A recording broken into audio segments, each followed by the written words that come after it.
أعوذ بالله من الشيطان الرجيم. بسم الله الرحمن الرحيم.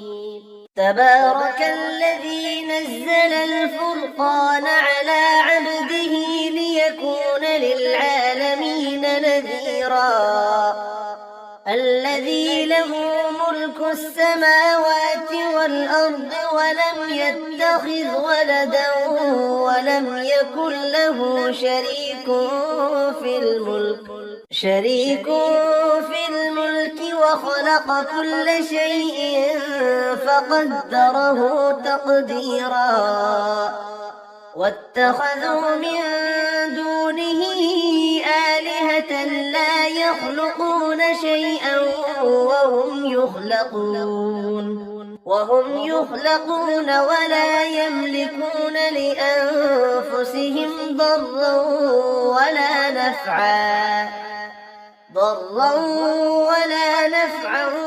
ولا يملكون موتا ولا حياة ولا نشورا.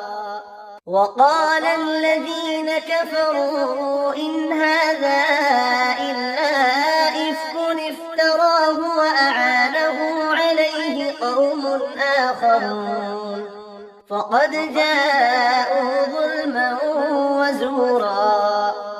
وقالوا أساطير الأولين اكتتبها فهي تملى عليه بكرة وأصيلا.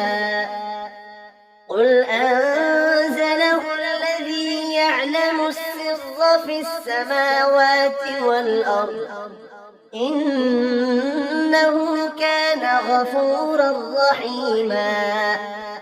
وقالوا ما لهذا الرسول يأكل الطعام ويمشي في الأسواق لولا أنزل إليه ملك فيكون معه نذيرا. أو يلقى إليه كنز أو تكون له جنة يأكل منها. وقال الظالمون إن تتبعون إلا رجلا مسحورا.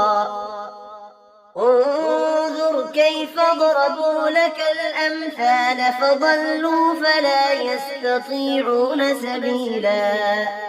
تبارك الذي إن شاء جعل لك خيرا من ذلك جنات